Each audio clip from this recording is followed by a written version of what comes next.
Hola, niños y niñas de Tornavista, Huánuco y nuestro Perú, quinto y sexto grado. Bienvenidos a Aprendo en Casa.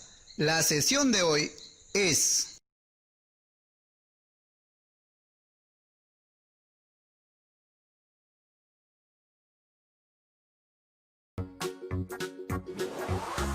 Muy buenos días a todos y a todas. Espero que estén pasando una muy bonita mañana. Mi nombre es Patricia Barreto y esto es Aprendo en Casa, una iniciativa del Ministerio de Educación diseñada para aprender sobre el mundo de una forma segura y divertida. Como bien saben, este programa está dirigido a nuestros queridos estudiantes de quinto y sexto grado de primaria. Pero si hay alguien en casa que pueda y quiera acompañarnos, es bienvenido, porque aprender juntos siempre es más divertido. Así que llámalo. Y ahora que estamos todos juntos, eso sí, muy importante, no olvidarse de sus cuadernos, sus hojas de papel, su lápiz o lapicero, porque ya comenzamos.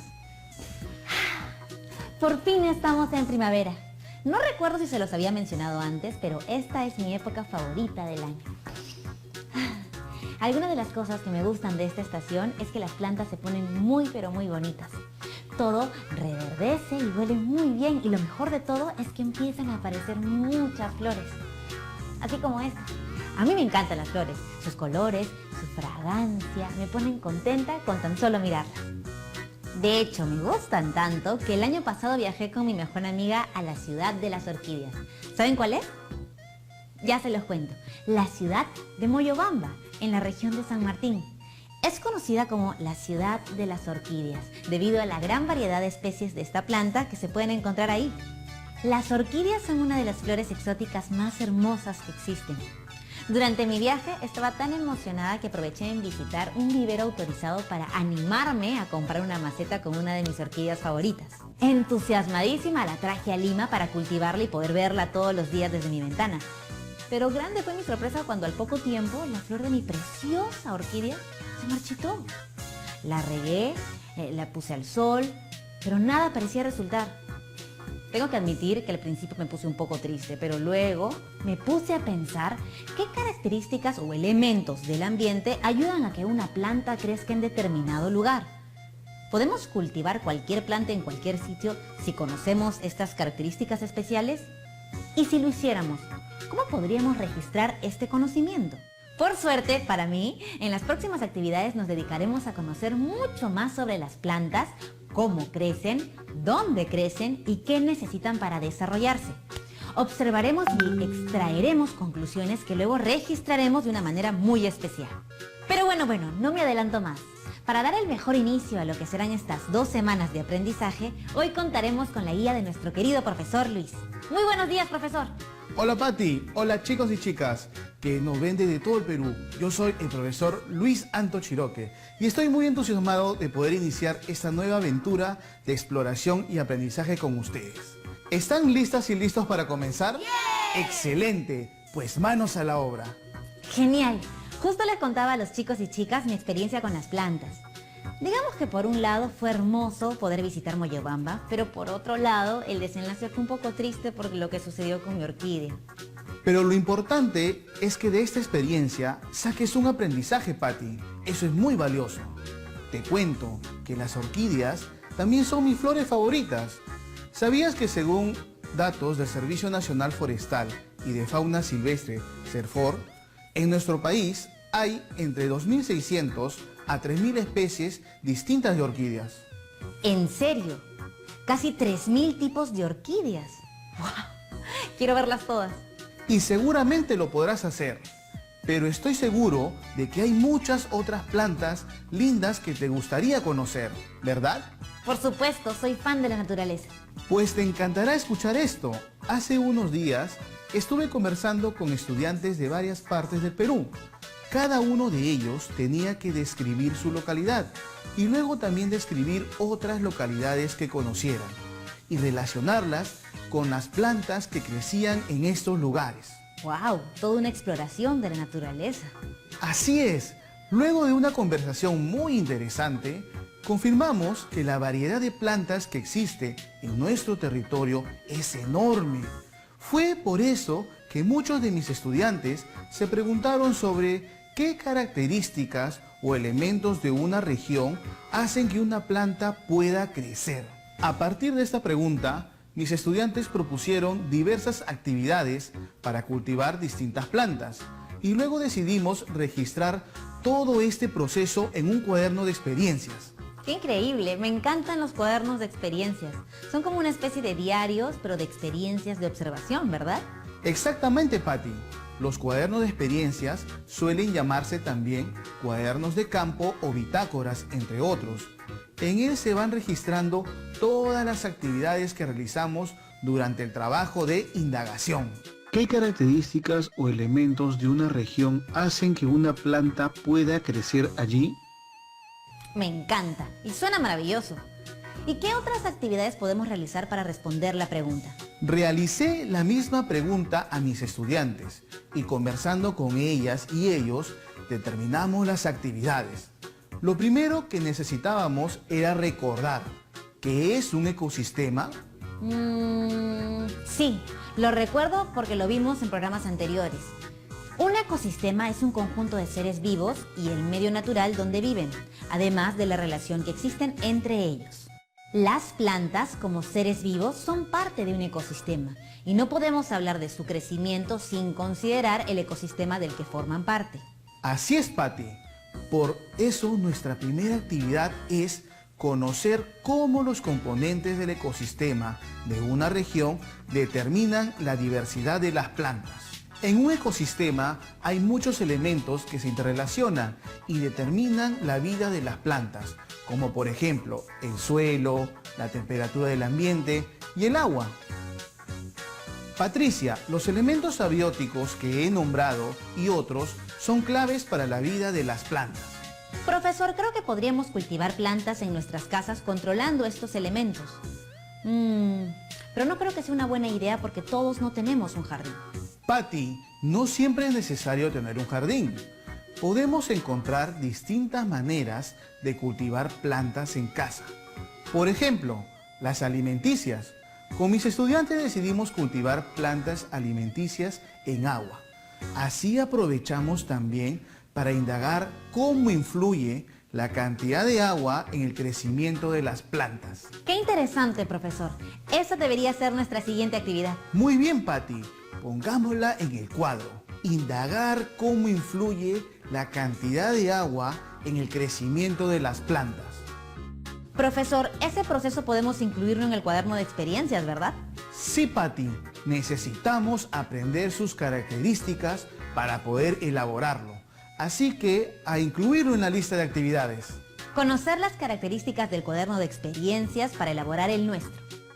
Patti, es momento de incluir una actividad que nos permita conocer ¿Cómo se sabe si la población de una especie de plantas es mayor en una zona o en otra?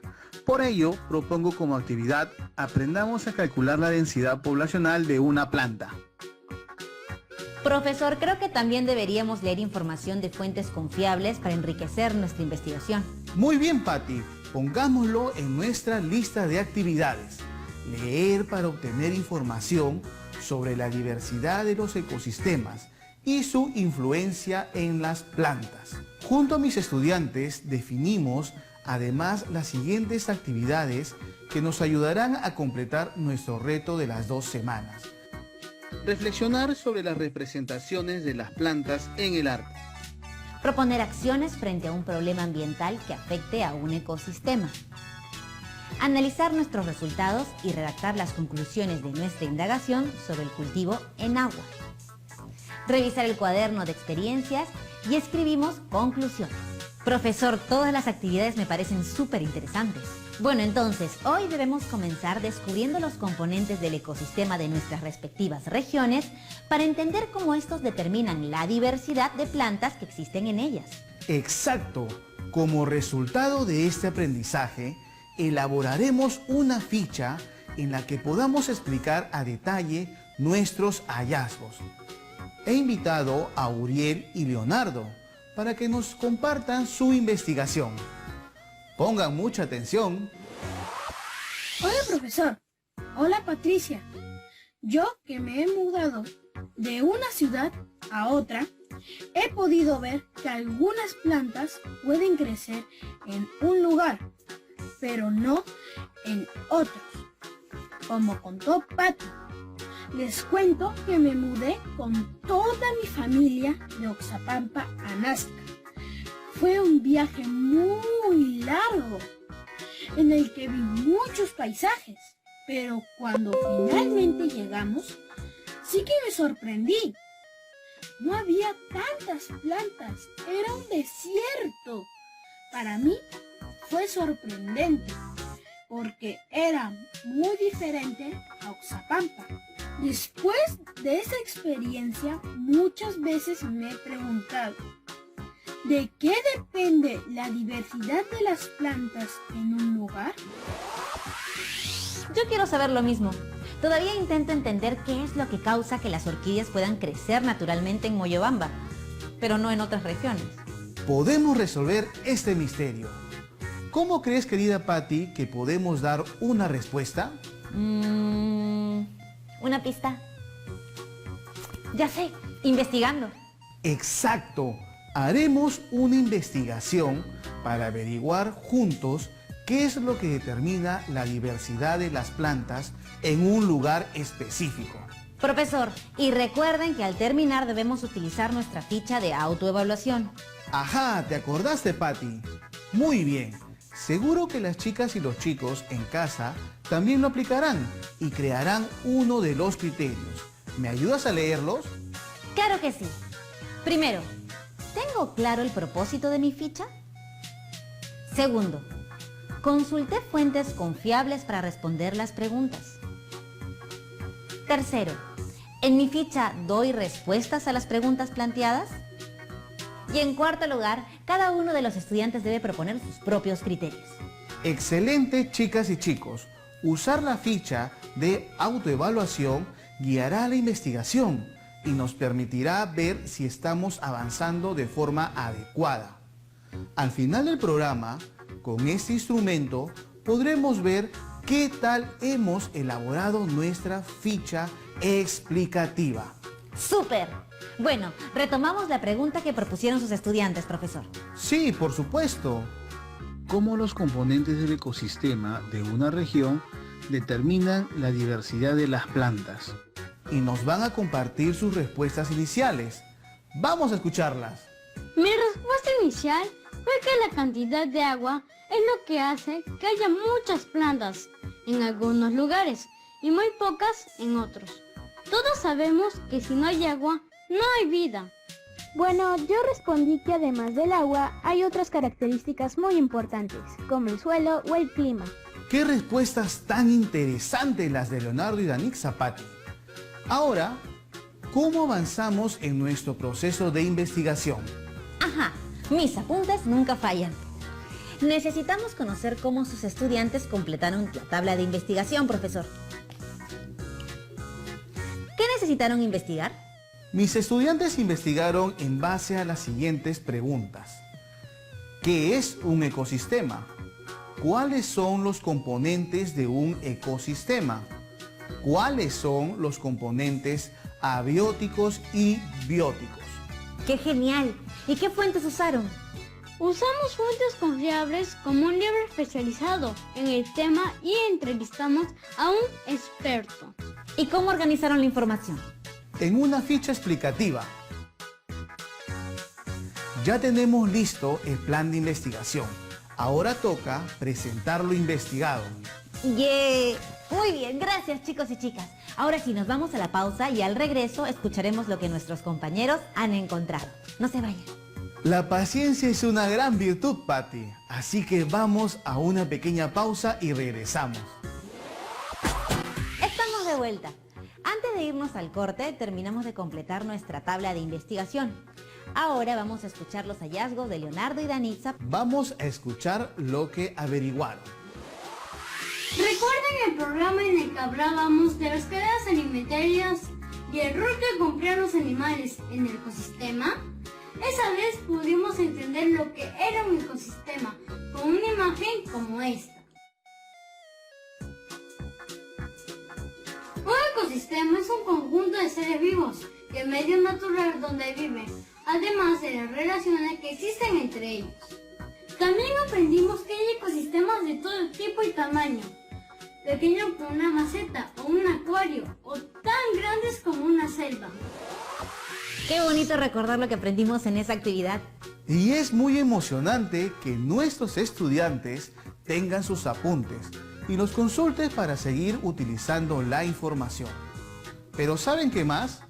Leonardo consultó también un libro especializado y esto fue lo que encontró. En el libro que leí, decía que existen muchas maneras de clasificar los ecosistemas, los terrestres, como las selvas o los desiertos, acuáticos, como los ríos o los mares, y mixtos, o sea que tienen partes terrestres y partes acuáticas, como los humedales o los pantanos. ¡Qué buena información! Ahora responderemos a la pregunta sobre ¿cuáles son los componentes del ecosistema? Escuchemos a Danixa. Investigué que en un ecosistema existen dos tipos de componentes, los abióticos, que son los que no tienen vida, por ejemplo, el agua y la luz, y los bióticos, que son todos los que tienen vida, por ejemplo, las plantas, los animales, los microorganismos, los hongos, entre otros.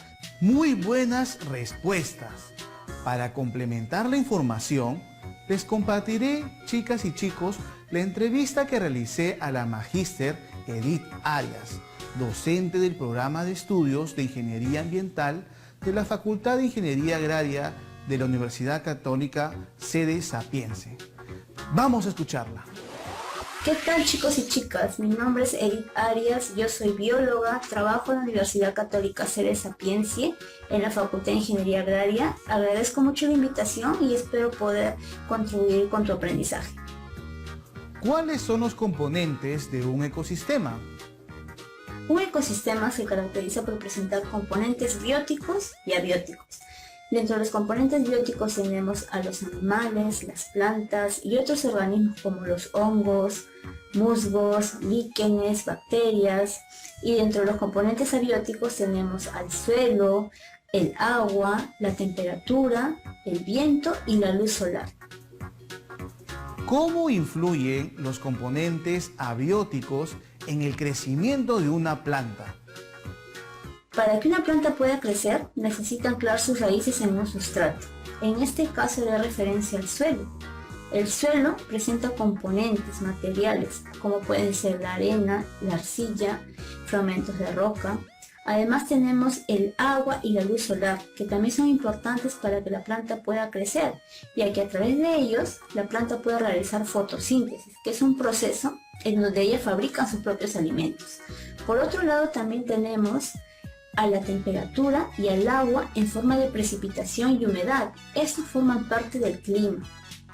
El clima también influye entonces en el crecimiento de una planta, ya que nosotros en el planeta tenemos diferentes climas en diferentes ecosistemas en donde diferentes plantas podrán desarrollarse. ¿Qué características o elementos influyen para que una planta pueda crecer en una determinada región?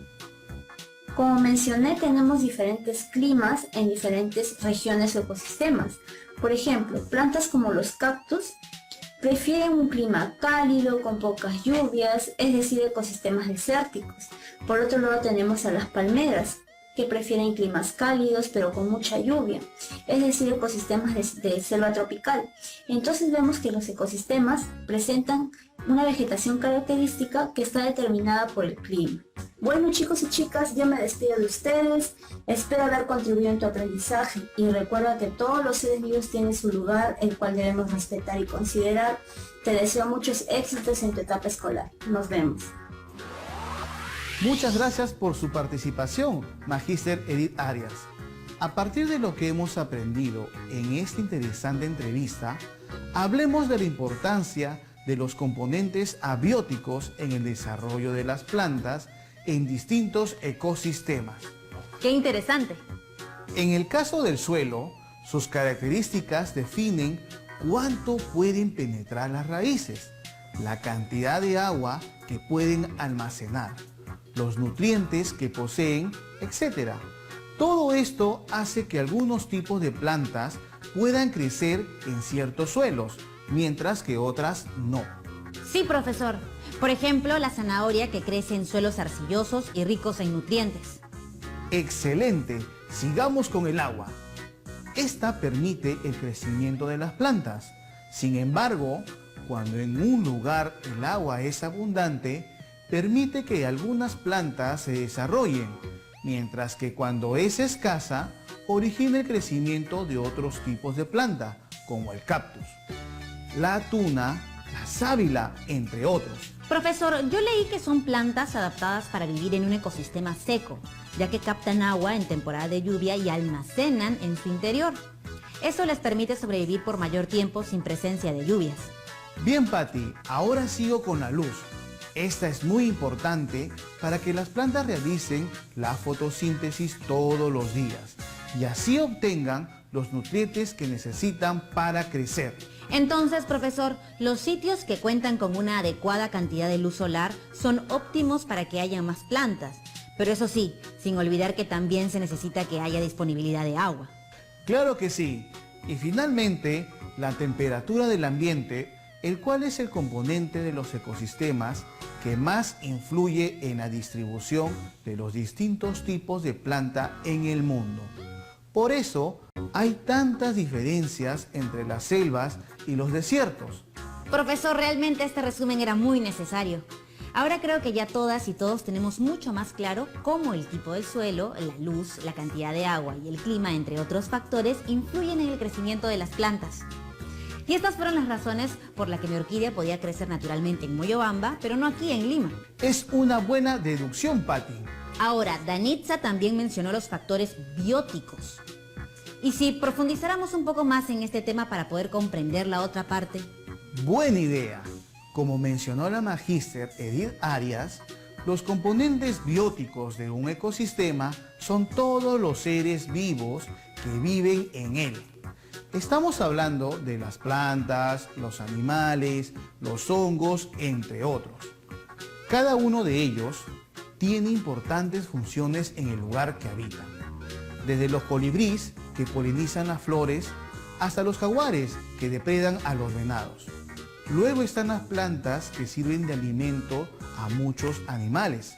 Los hongos, que actúan en la descomposición de la materia orgánica, entre otros ejemplos. Todas las plantas y los animales que conviven en un mismo ecosistema interactúan o se relacionan de una u otra manera para vivir y asegurar su supervivencia.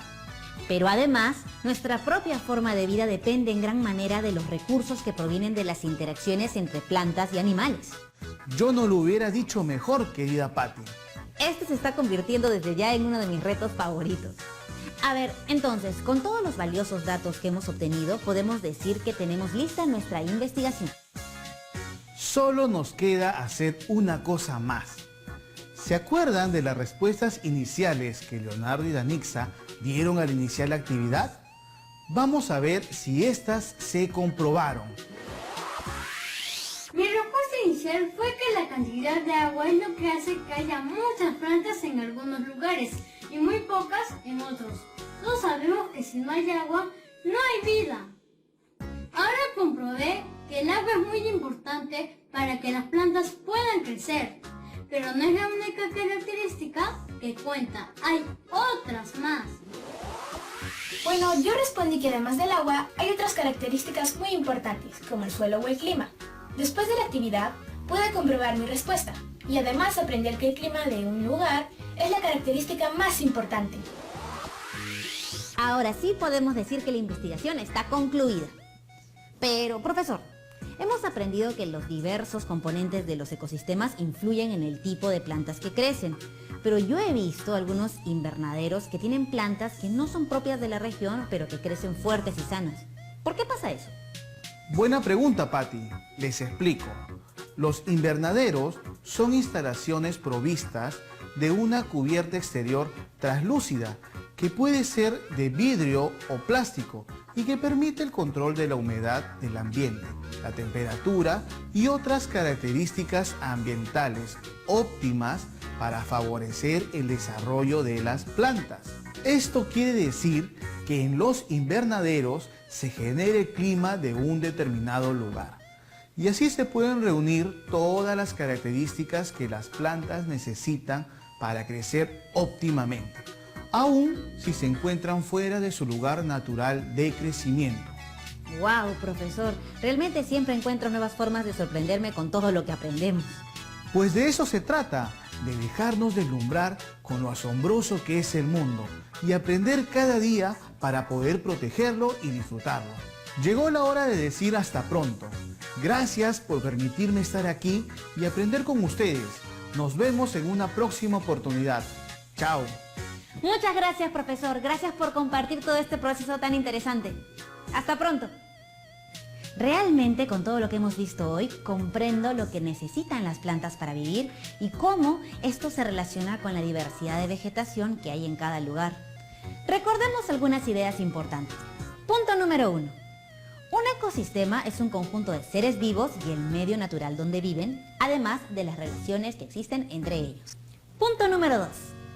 En los ecosistemas existen componentes abióticos, como la luz solar, la temperatura o clima, el agua y el suelo, y componentes bióticos, que son los diferentes seres vivos. Punto número 3. Todos los componentes de los ecosistemas influyen en la diversidad de plantas de un lugar. Ahora, con todo lo aprendido durante el programa, los reto a elaborar la ficha explicativa con las preguntas que nos dijo el profesor. Y las preguntas son: ¿cuáles son las características de los ecosistemas de tu región? ¿Qué plantas crecen en tu región? Cuando tengan su ficha explicativa, usen la de autoevaluación para verificar que el proceso que siguieron va por buen camino. No se olviden de proponer el cuarto criterio, importante. Veamos la ficha de autoevaluación que nos compartió Leonardo.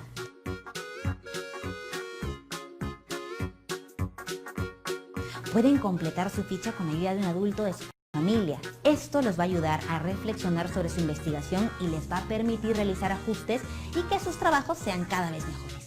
Hora de despedirnos, pero cuando sus fichas explicativas estén listas, compártanlas con sus familiares, profesores y compañeros. Luego, con los comentarios obtenidos, realiza las mejoras necesarias, colócales título y fecha. Selecciona el trabajo que muestra tus aprendizajes y organízalo en tu portafolio. Antes de irnos, los invito a vernos mañana, ya que seguiremos explorando el fascinante mundo de las plantas y los ecosistemas, pero ahora de manera práctica. Nos vemos para seguir aprendiendo y ahora sí vamos a lavarnos muy bien las manos con agua y con jabón y a desinfectar todo con mucho cuidado. Nos vemos hasta la siguiente actividad. Les mando un abrazo, que estén muy bien.